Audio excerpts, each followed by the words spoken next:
Olá pessoal, bem-vindos a mais um programa. Hoje vamos falar sobre um tema muito importante, que é a alfabetização na educação de jovens e adultos, mais conhecido como a EJA. Mas vocês sabem o que é a EJA? A educação de jovens e adultos é uma modalidade de ensino destinada a pessoas com 15 anos ou mais, que não concluíram a educação básica. Essa modalidade oferece oportunidades de aprendizagem para aquelas que, por algum motivo, não conseguiram acessar a educação formal, na infância e na adolescência. A EJA é regulamentada pelo Ministério da Educação e busca atender às necessidades específicas desse público, promovendo um ambiente de aprendizagem que respeite suas expectativas de vida. Isso. A EJA tem um papel fundamental na inclusão social e no aumento do capital cultural na população adulta de várias maneiras. Para discutir esse assunto, ao longo do nosso programa, teremos muitos convidados especiais. Acompanhe aí, pois vamos trazer histórias inspiradoras, dicas valiosas e mostrar como o EJA pode ser um caminho para um futuro melhor. E para começar, vamos conversar com a coordenadora da Educação de Jovens e Adultos do município de Bahia, Edilene. Muito bem-vinda, Edilene. Obrigada, é um prazer estar com vocês, né, dando a minha contribuição aqui enquanto coordenadora da Educação de Jovens e Adultos da cidade de Bahia. Edilene, você poderia nos explicar qual a importância do EJA? Olha, o EJA é importante porque ele abre as portas para nossos jovens e adultos que em algum momento deixaram de aproveitar, né, o processo educativo, né? Esse processo tão importante que nos leva à liberdade, né? Quem tem instrução, quem estuda, ele se liberta. E a gente percebe que ainda existem muitos jovens e adultos que não conseguem se libertar de um mundo para o outro, que é o mundo do letramento, né? E esse segmento dá essa possibilidade aos nossos jovens e adultos. Né? Que também além disso, também existem outros desafios, né? Que dificultam o EJA. Você poderia dizer a gente? Tem desafios enormes, assim, que a gente, assim, a cada dia a gente enfrenta e a gente tenta, né, trazer algumas ações que superem ou que dê possibilidades para a gente direcionar os nossos jovens e adultos. Um dos desafios nossos é trazer esse jovem e adulto para a escola. O primeiro desafio é esse. E um do segundo também que a gente sempre avalia é a permanência desse jovem adulto na escola. É outro desafio também, porque as dificuldades são tamanhas, principalmente para as mulheres, né, que enfrentam ainda mais esse desafio de sair de casa, de estar na escola, de ter filhos. Aí é um outro gênero que a gente também chega junto. E a partir desses desafios, quais são as iniciativas que a coordenação pode vir tomando para melhorar? Bom, uma das coisas que nós direcionamos e planejamos é a busca ativa, né? Desse jovem adulto. A gente sempre está perguntando, ligando, né? Indo à casa, fazendo a busca ativa nos bairros, porque é justamente o que eu disse, essa dificuldade da permanência, dele chegar à escola e depois da permanência. Outra ação que a gente também conseguiu, né, nesses 3 anos é a parceria com a UFPB, né? A gente trouxe alguns cursos que o nosso jovem adulto precisa estar no mercado de trabalho. E a universidade abriu as portas para nós. Graças a Deus, hoje a gente tem uma parceria e a gente está aí, alguns jovens já estão no mercado de trabalho através dessa parceria. Bom, Edilene, você poderia deixar algum recado para esses jovens que pensam ainda em voltar, mas só que ficam com medo, retraído, assim, sabe, com a realidade de cada um? Você poderia deixar algum recadinho para essas pessoas que pensam em voltar? Gostaria, sim. Eu acho que eu tenho visto meus alunos da Educação de Jovens e Adultos falarem que têm sonhos, né? E essas pessoas precisam sonhar e continuar sonhando e buscando. E a gente só realiza alguns sonhos nossos se a gente tiver educação. E a gente precisa ter conhecimento, né? E a gente precisa ser letrado, né? E aí eu digo que para que essas pessoas que estão nesse momento, né, fora da escola, que elas possam retornar, né? O mundo está aí nessa mudança, né, do digital, da necessidade das pessoas terem mais informação. e esse jovem precisa estar na escola, então que venham para a escola. O município de Bahia hoje está oferecendo, a gente tem feito o máximo para oferecer nas várias comunidades, né, o segmento da EJA, né? Então as portas estão abertas, qualquer situação a gente está aqui para acolher esse nosso aluno e cuidar dele também. Então venha estudar que eu acredito que você vai se libertar de muita coisa. Muito obrigada, Dilene. Eu quero te agradecer por proporcionar essa entrevista para a gente, né? Bater esse papo com a gente. E também parabenizar a senhora e sua equipe por esse trabalho que vem sendo feito maravilhoso, com tanto esforço, né? E comprometimento com toda a população de Bahia. Muito obrigada. Eu é que agradeço a vocês, viu? Pela oportunidade e por estar contribuindo com esses jovens, né? Porque é uma possibilidade aí de vocês verem a realidade do nosso segmento. Né? Conheço a realidade desse segmento, que a gente vê que é diferente da nossa, muito diferente. Obrigada mais uma vez. Tá, obrigada. Estamos aqui com a Dona Livramento, ela que é aluna do EJA, e agora nós vamos entrevistar ela com algumas perguntas. O que te motivou a voltar a estudar? Quando a EJA me alcançou foi por duas pessoas que estudavam pela EJA.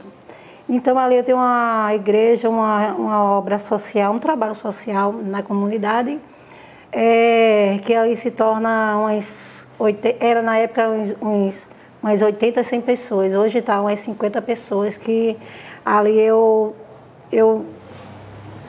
comecei, né, a orar, a buscar, e ali chegou um tempo que eu vi que eu precisava da leitura, eu precisava de saber mais.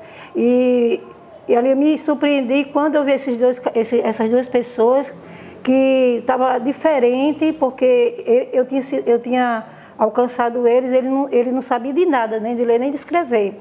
Mas quando eu vi ele se pronunciar, falar melhor, ele estava diferente do que era quando eu conheci eles, e ali me motivou, porque eu achei assim, é aí que eu estou precisando de procurar alguma coisa para mim aprender a ler, escrever e ficar como essas pessoas. Eu procurei saber como foi que a vida dele estava mudada, tinha mudado. Ele falou assim, eu estudo à noite pela EJA. Eu disse assim, pela EJA, como é que eu faço para chegar até a EJA? Só que a EJA já tinha me alcançado através deles dois, né? Então ali eles falaram como eu teria que fazer, aí eu fui na escola, não tinha meu grau, que eu não tinha documento, não tinha o histórico, né? Com 11 anos de idade parei de estudar, voltei depois de muitos anos que eu tive que parar de estudar. Então eu fui por o caminho que eles me ensinaram. Na escola não tinha, mas eu procurei outras escolas e cheguei na escola João Jacinto e lá me abraçaram. Os educadores, toda a equipe da EJA, seja bem-vinda. Mesmo se não tivesse, a gente vai procurar. Tem uma vaga para você. Aí eles abriram lá e ali depois que eu comecei a estudar, os primeiros anos foi muito difícil para mim, né? Muito difícil, porque 11 anos de idade eu tinha parado de estudar, não sabia de nada. Aí depois de um ano eu comecei aos professores me dar atenção, muito atencioso, muito carinhoso. Então ali eu fui sendo inspirado, né? Eu fui acolhido pelos professores, os educadores da EJA, né? E ali, o que me fez eu caminhar mais foi o acolhimento. Eu fui acolhida, né? E fui bastante acolhida mesmo. Ali eu me senti segura. Quando eu senti segura, eu disse, agora eu vou andar. Porque eu estava sem nenhuma afirmação, né? Nos primeiros passos. Mas quando eu vi a afirmação dos professores, da merendeira, de tudinho de lá, a equipe da EJA, então, eu comecei a me inspirar, a ter vida. E ali eu comecei a tirar do quadro. E ali eu comecei a ler melhor. E ali eu queria porque queria aprender. E os professores, livramento, a paciência que você vai aprender. É assim, minha filha, é assim. E ali eu fui, ele vendo que eu queria, eles viam, né, que eu queria. Eu tinha sede de aprender a ler, a falar, me expressar, porque eu tinha uma comunidade, o povo da comunidade que não sabia me expressar. Eu me expressava do meu jeito, da minha maneira, como eu pensava, como eu achava. Mas nada daquilo que eu pensava que eu falava não era como hoje eu vejo. Dona Livramento, qual foi seu sentimento ao voltar a estudar?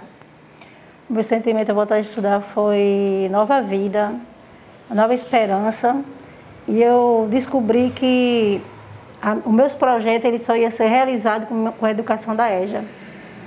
Quando ela me alcançou a EJA, eu não tinha esperança, porque tudo que eu ia fazer não saía certo, mas depois que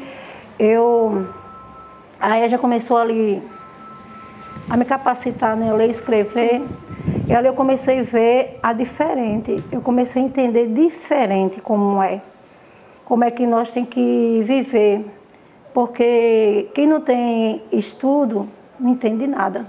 Fala como quer, pensa como quer, acha do jeito dele, como eu pensava, eu achava, mas não é. O estudo, ele transforma a vida. O estudo, ele deixa você mais transformado em mente, em saúde.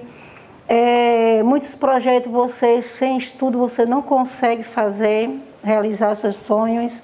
E o meu projeto tem que ter estudo. E eu não sabia que o meu projeto tem que ter estudo. Para mim, aquilo ali... Deus me chamou desse jeito, é desse jeito que eu tenho que ser. Mas eu vi que não era dessa maneira, eu tinha que ter um estudo. E o estudo transformou muito meu modo de pensar, meu modo de viver. Transformou a minha vida, a educação transformou a minha vida. E tem transformado, porque agora eu tenho sede de levar EJA em outras vidas, como a EJA me alcançou. Hoje, na comunidade, eu ensino as pessoas e consigo convencer elas que a EJA, o que fez na minha vida, através dos educadores, vai fazer na vida deles, com certeza. Qual o seu sonho? O meu sonho é fazer uma faculdade um dia. Eu sei que é difícil, mas eu tenho esse sonho. Qual foi a importância da alfabetização na sua vida? A importância é eu saber que eu não ia falar mais errado, eu não ia ensinar mais como não era para ensinar, eu ia aprender a falar certo, ensinar certo, dentro dos estudos que eu ia aprender. Hoje, até na igreja, quando eu vou levar a palavra, eu levo já diferente. Falo coisas que hoje eu tenho que falar, porque a gente tem que falar o que realmente é certo, se é verdade, né? Então, isso eu levo para eles, que eles também não têm esse conhecimento que eu não tinha. Então, meu sonho um dia é ter essa formação. Uma formação de educadora, algo que venha motivar outras pessoas também, como eu fui motivada. O que mais me motiva a continuar no EJA? O que mais me motiva é saber que a força está se multiplicando, o amor e o acolhimento. Como assim, eu não consigo, mas assim, fechou para mim. Essa é a minha realidade, até um dia eu não estar mais nessa terra. Tem algum acontecimento na sua vida que você já olhou e viu a importância da alfabetização? Acho que quem está precisando é eu, né? Calma aí, vamos começar de novo. Repete então. Tá, volta. calma. Penúltima pergunta de Lara, voltando. Tem algum acontecimento na sua vida que você já percebeu a importância da alfabetização? Sim, tem. Tem assim. O povo, diga assim, o povo que eu tenho lá na comunidade que eu ensino, eles não sabem administrar a finança dele, como também muitos não sabem, vou falar assim, né? Que é muito difícil você estar ensinando a pessoas que não sabem administrar sua própria casa. Então, depois que eu comecei a ensinar o que a EJA me ensinou, as matemáticas, né? Aí, como ganhar, somar, multiplicar, e ali eu fui passando, e a vida deles estão mudando, porque ele está vendo a minha mudança, esperar, né, quando tiver aquela quantia, ele comprar, mas está no controle, não passar como o povo as pessoas lá que eu moro, né, eles gastam o que ele não tem. Hoje eles estão assim, vendo a experiência que eu estou na EJA, e eles estão vendo a minha vida, que eu não faço mais ali, vamos comprar, né? Vamos comprar sem nenhuma direção. Então a EJA me ensinou a ter uma responsabilidade com a matemática, com a finança, e isso eu tenho passado para eles. Também sobre o meio ambiente, tomar conta do meio ambiente, como fazer. Então, o que me motivou, eu não sabia, eu gastava água, eu não estava nem quando via, as pessoas não estavam nem aí, não importava, mas hoje eu vejo a gravidade. Por quê? Porque a EJA me ensinou a zelar pelo meio ambiente. Então, eu estou passando isso para eles. Isso para mim isso é importante, algo que eu não sabia, não tinha esse conhecimento. Estou passando para eles, porque mesmo que eu visse, alguém falasse, mas eu não dava crédito, porque eu não tinha conhecimento que hoje eu tenho pela EJA, a educação. Isso foi importante para mim. A senhora gostaria de deixar algum recado para a pessoa que está em casa e que também tem vontade de voltar a estudar? Sim, gostaria, porque muitos pensam assim, estudar mais para quê? Estou nessa idade. Para quê o estudo vai servir mais para mim? Acabou. Não acabou não. Agora que começou. A minha vida começou agora, depois que a igreja me alcançou. Agora que eu estou tendo vida de verdade. Para ensinar de verdade as pessoas como é respirar, viver e fazer algo importante, ajudar as outras pessoas. Como eu não sabia. Então, eu pensava assim também. Eu pensava dessa maneira, estudar para quê? Já a idade, já com 50 anos, não vou estudar nada. Mas depois que a igreja me alcançou, eu vi como é importante, depois que os educadores me abraçaram. O que eu aprendi hoje, eu passo para você que está em casa. Você que pensa dessa maneira, alguém diz assim, quando você diz, eu vou voltar a estudar. Alguém vai chegar para você, tu não vai estudar para quê? Rapaz, vai estudar para quê? Tu não aprendeu mais, não. Tu não aprendeu de novo, tu vai aprender de velho. Ei, não vá nessa conversa, porque fazia assim comigo também. Mas eu vi que é tudo ilusão, é errado. É errado o que a gente escutamos e acreditamos. A gente tem que ir em busca de realizações de projetos e sonhos que nós temos através da educação EJA. Muito obrigada, Dona Livramento, por bater esse bate-papo com a gente. Agora eu volto com vocês.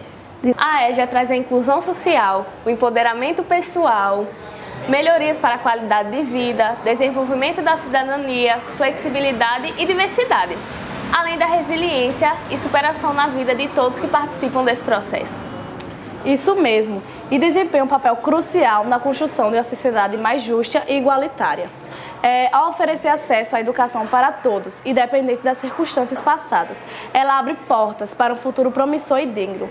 Além dos espaços escolares, temos também os espaços não escolares, que garantem a alfabetização para jovens e adultos na Paraíba, como a Associação Sal da Terra, criada em 1989. A associação tem como objetivo ensinar as pessoas que não tiveram oportunidade de aprender a ler, escrever, além também de estimular a profissionalização de professores na educação de jovens e adultos. Vamos juntos conhecer essa história inspiradora? Oi, estamos aqui no espaço da Associação Sal da Terra com Zezinha, ela que é coordenadora pedagógica, e muito obrigada por receber a gente aqui. A senhora pode contar um pouco sobre o projeto Sal da Terra e sua missão? O projeto Sal da Terra, ele iniciou no ano de 1989, numa comunidade lá no Barra dos Novais. Foi uma iniciativa de umas irmãs irlandesas que vieram para cá para fazer um trabalho mais religioso, né, de cunho religioso, e chegando aqui se depararam com uma população bem analfabeta, que dificultava, inclusive, as orações, as rezas na missa, o acompanhamento dos inários. E isso despertou nelas o interesse em desenvolver, com as mulheres especialmente, essa ação alfabetizadora.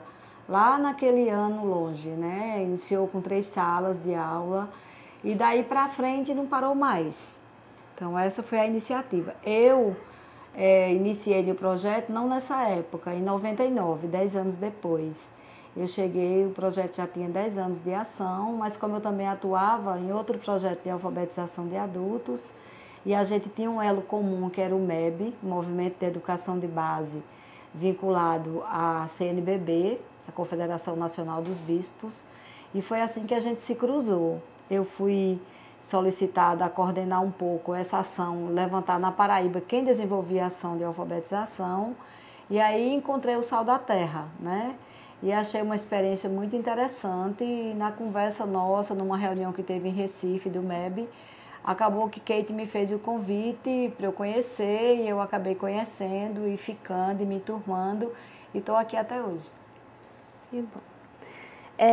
Quais metodologias vocês usam para facilitar o processo de aprendizagem? A gente tem como base teórica a pedagogia freiriana, né? Não no método freiriano em si somente, mas na filosofia mesmo que ele traz, assim, dos princípios filosóficos dele, que ter uma ação ativa, ter o aluno como sujeito do processo, a valorização do saber do aluno, que o aluno não é a pessoa adulta, por não saber ler e escrever, não é um depósito vazio, não é uma pessoa que não sabe de nada. Então, esses são princípios que norteiam a nossa prática pedagógica, né? E assim, além do aluno, a gente oferece a escolarização, que é o motivo básico deles virem, mas a gente entende que o adulto, mesmo aqueles que não sabem ler e escrever, tem uma bagagem cultural muito grande de conhecimento. Então, a gente tenta, na nossa prática, desenvolver cada vez mais esse conhecimento, dando a ele a oportunidade de se virar no dia a dia com muito mais eficiência, independente de saber ler ou escrever, né? Às vezes ele passa um ano na escola, não aprende a ler e escrever, mas ele fortalece o capital cultural dele. Então, isso para nós é muito importante. Quais os maiores desafios que a equipe tem enfrentado? O desafio primeiro, assim, grande para nós é o financeiro, porque a gente vem dependendo já uns bons anos de uma instituição da Irlanda, né, a Missão Carey. E é ela quem garante que a gente está ainda hoje promovendo essa ação. Então, a gente não conseguiu ainda outras instituições, nem no Brasil, porque a EJA, apesar de reconhecer que é um problema para o desenvolvimento do país, inclusive, né, socialmente falando, culturalmente falando, ainda não há uma ação nessa direção de pegar as instituições dos movimentos sociais e, junto conosco, desenvolver essa ação, contribuindo financeiramente também. E a outra é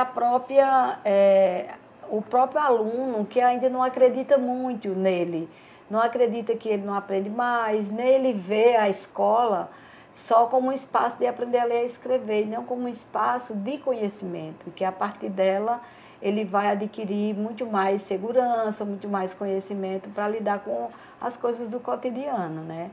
E a outra coisa ainda são os educadores que ainda têm um entendimento de escola como um repassar conhecimento, né? Um processo mecânico de escolaridade.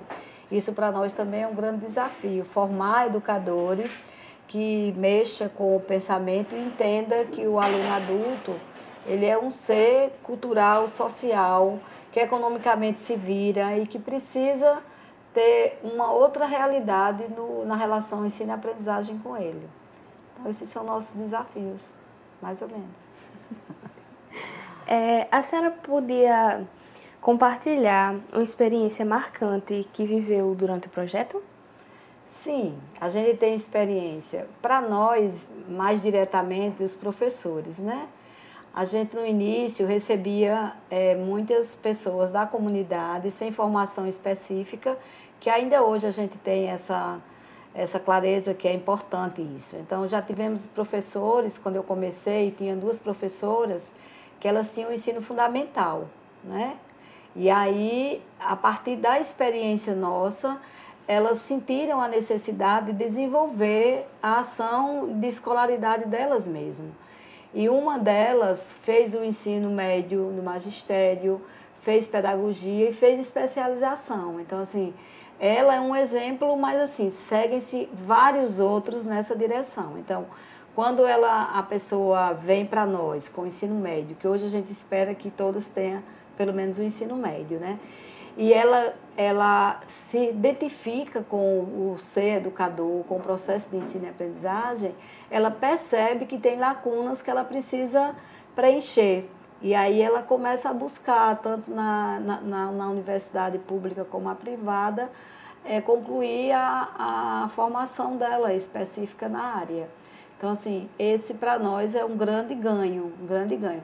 Temos outras professoras do interior de Mamanguape, que as 2 que começaram conosco como alfabetizadora, uma já era formada, a outra não, hoje são doutoras, né?